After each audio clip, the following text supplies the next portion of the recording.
We getting money, please do not act like you know me, cause we got the bag on. Tell them we getting money, bitches gon' act like they love us, gon' treat for the bag on. Tell them we getting money, young niggas flexing, we flipping the bag on. Tell them we getting money. So let's get into this. This is really important. So as you can tell, probably by the title of this live, I'm gonna talk to you guys about a very specific sort of principle that you need to implement on your sales calls for your agency. So this is very specific to B2B, right? So this is for you guys that own like marketing / ad agencies, right? This is what this group is all about. Just so that you guys, we might have some new people in this group, some of you that have been following us for a bit. At this point, over the last year, Brian and I, obviously aside from growing our own agency, we've talked to and worked with, I don't even know how many agencies at this point. I honestly, I just lost count. The amount is insane. And so as a result, as you can imagine, we know the market pretty well and we've seen a lot, right? We've just seen a lot. And so one of the most common mistakes that I see a lot of agencies making on their sales calls is I'll usually see a scenario that goes something like this, right? You're on the phone with a prospect and like just out of nowhere, they just start firing off things like, hey, like, what do you do? How much do you charge? Where's the link to your website? Where are your case studies? Do you have any referrals I can talk to? Like, what's your experience? How long have you been doing this? Well, one after the next, right? Tell me if this sounds familiar. Guys, give me something in the comments. Let me know if you've ever had this happen to you on a sales call before.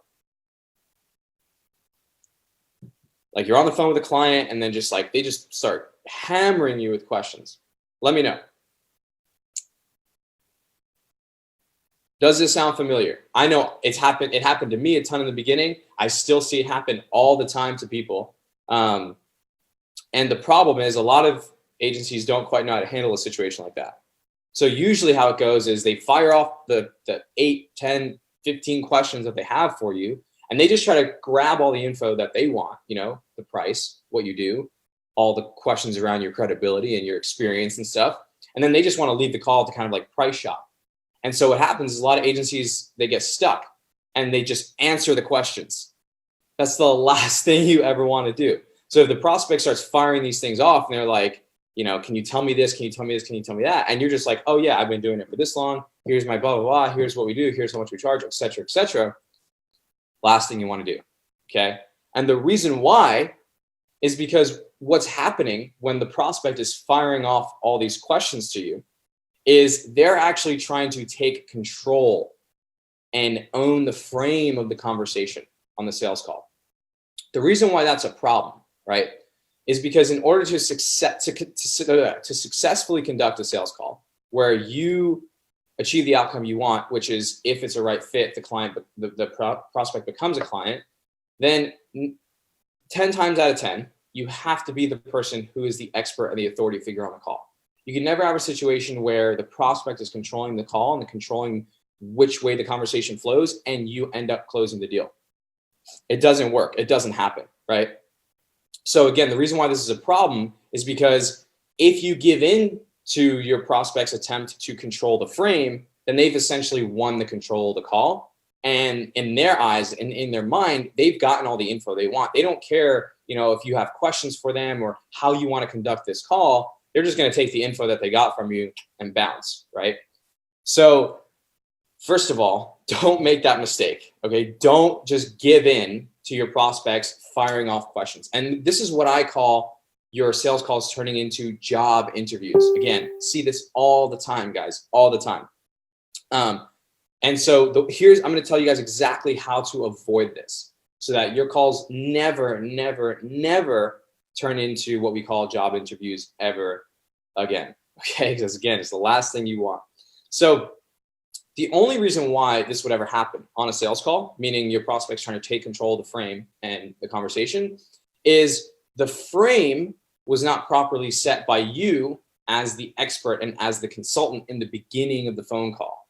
So it always, always, always stems back to the beginning of the conversation, right? So more often than not, a lot of you guys will get on the phone and not really set any sort of like goal or any boundaries specifically for the call, and you kind of just dive into stuff, and you just like go right into a conversation, and then you kind of just like ask a few questions, and next thing you know, the prospect's job interviewing you, right? So what you need to do is set the frame in the beginning, and there's a multitude of ways you could do that in terms of like verbiage and language and the specifics of what to say. But here are a few examples, right? So number one, kind of a super standard one is like, hey, Mr. Prospect, my goal for this call is to help you get a better, or is for me to get a better understanding of where your business is at, what your goals are, where you're looking to take things. And then if I think you're a fit, I can help you. That's one way. And that's like kind of, if I think you're a fit and I can help you, then it's like, I'll tell you about what that looks like, etc. Right? That's kind of like the standard one that like a lot of people use. And that's okay. I mean, there's not a whole lot that's wrong with that. The only thing is it's not that strong of a frame, right? So even if you say that, a lot of times you'll still get prospects that are like, whatever, okay. And then you continue into your questions and your discovery process, and they still at some point on the call will just like be like, you know what, screw this. I don't care what this person's saying. I just want to like get my info. And that's when they start the job interview process, right? So the way you could take this a little bit deeper and really sort of like reinforce that frame in the beginning is something more along the lines of, hey, say John, for example. John, I'm sure you've been on these calls before. You've probably talked to a ton of agencies, right? And then ideally like they're engaging with you a little bit and they're like, yes, I have. Right, John, I totally get it. So my goal here is not to try and, hard close you and pitch something at you and just be like a salesperson. My goal is I want to get a much deeper understanding of your business, what your goals are. And ultimately, my goal is for you to get clarity on what needs to happen within the business to grow and break past these roadblocks that you're facing. Now, whether or not we decide it makes sense for us to work together, that's a totally different conversation, right? But I just want to make sure I have all the info and all the data points that I would need to make any sort of informed decision about whether or not it even makes sense to talk about working together. Is that fair? And then you just smoothly move into your discovery process. Right. So the reason why that's a little bit better than the first one is, again, you're kind of just reinforcing it and you're getting the prospect to engage with you. Right. So what you also don't want to find yourself doing, guys, on your sales calls is talking all the time and never letting your prospects like confirm that they understand what you're saying and never letting them engage with you at all. That's not what you want. You want your prospects to feel like they're being heard, to feel like their opinion matters, to feel like they are just as part of this conversation and just as important in this conversation as you are, 50-50, right? So it's almost like you want the dynamic of you and them against everybody else, not you versus them trying to win the sale, right? I know I just like talked about a lot there. So let me know if that makes sense, guys. We have about 20 people on right now. So that is essentially, guys, again, how to completely avoid the whole job interview process from ever happening on your sales calls, which again, for those of you that just jumped on, when I say job interview process, I mean your prospects all of a sudden just firing off a bunch of questions at you, like, hey, such and such, what's your experience? How long have you been doing this? Like, where's your website link? Do you have case studies? Where are your referrals? This, that. How much do you charge? Like, what's the cost? How does it work? Blah, blah, blah, blah, blah. All that stuff, right? Because again, if they do that, then you've lost control of the conversation because whoever's asking the questions is always the person that's in control. These are all principles and concepts within communication and sales, all this good stuff, which is a huge part of what we talk about here. Now, again, a little added bonus, right? So sometimes, guys, and if you've been trying to grow your agency for at least some time, a few months, 6 months, a year, whatever, you probably, hopefully at this point, gotten on enough sales calls to have seen this happen, which is occasionally you'll come into contact with some prospects that are just a little bit tougher nuts to crack, meaning you'll set the frame in the beginning and you'll reinforce it and it'll be really solid and they'll agree to it and they'll buy in and you get into your discovery process. And then, maybe like 3 or 4 questions in, they'll kind of just pop out with like, hey, how much does it cost that whatever it is that you do? Or, hey, can you kind of just tell me about what it is that you do? And so the easy way that you, sorry, I'm just looking at the comments here. Yeah, everyone I talk to jumps to how much does it cost? Yes, exactly. Textbook classic example, right? So again, when they do this, the only thing you have to do is reinforce the boundaries you've already set. So as you guys can probably imagine, if you set no boundaries at all, meaning you never set the tone and the guide for the conversation at the beginning at all, you just straight up get into like talking, then you're kind of like, you're basically like a fish out of water. Like there's no hope for the most part, because there's nothing to anchor back onto. Meaning when they do come out of nowhere and ask you a question that's like out of the blue, such as how much does it cost or whatever, right? All you need to do is reinforce what you said in the beginning, which is, hey, totally understand. You definitely, you want to talk about whatever they asked, right? We'll definitely get to that.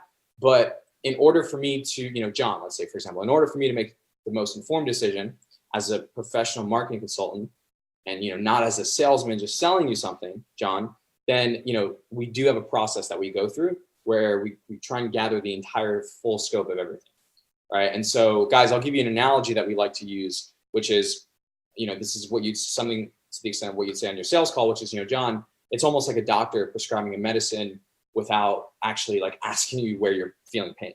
That would be considered malpractice. And that's essentially the same thing, the same principle we operate by here with our agency. We don't just like give you something without fully understanding where you're at, if it even makes sense.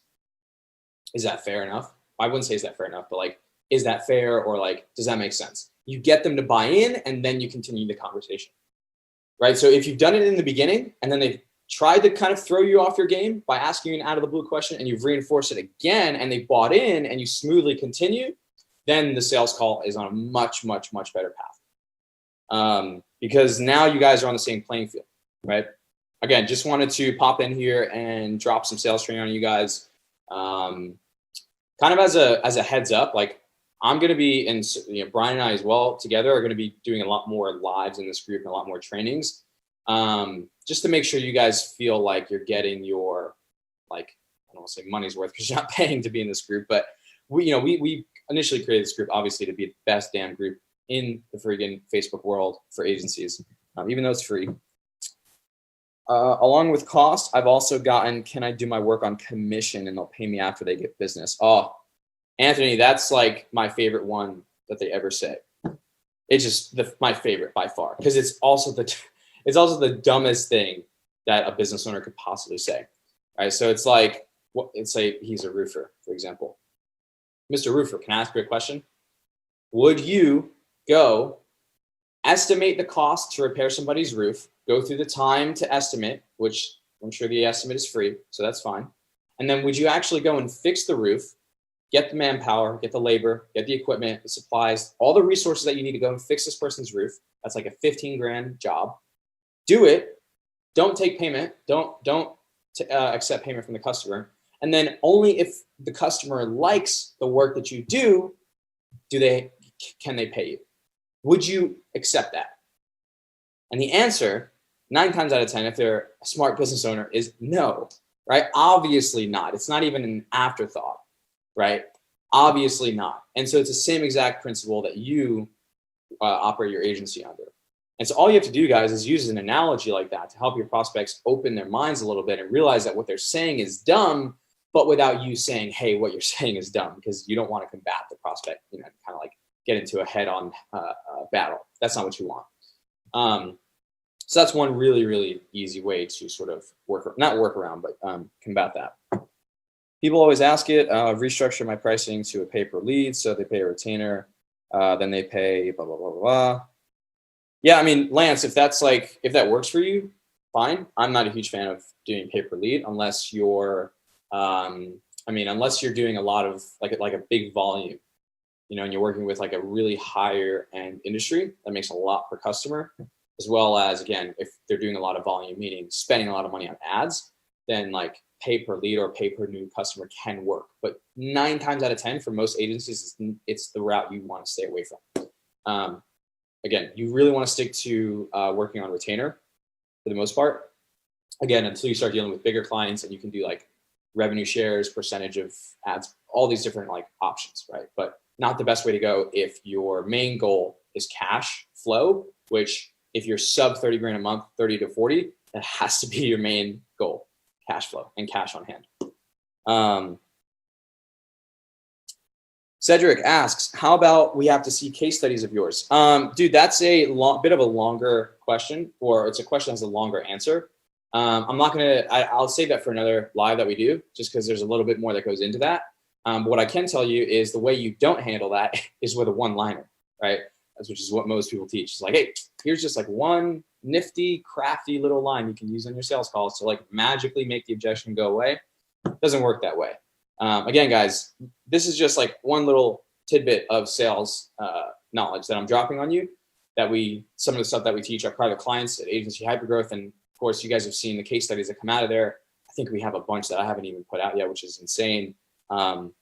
People come in, they're closing $15,000, $20,000, $30,000 contracts within their first month or two, and never having sold anything. It's insane. So humble brag, but we kind of have a really nasty, in a good way, sales process for B2B agencies. Cool.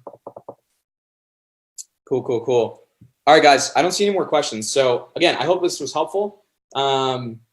There's no big announcement here. So again, just want to pop in and drop some knowledge on you guys. Of course, we're always here. So if you guys, if you run an agency and you're kind of just fed up with being stuck in what we call like the agency hamster wheel, where you're just doing a bunch of stuff and not really getting anywhere fast, again, feel free to reach out to somebody here on the team, whether you want to private message myself on Facebook.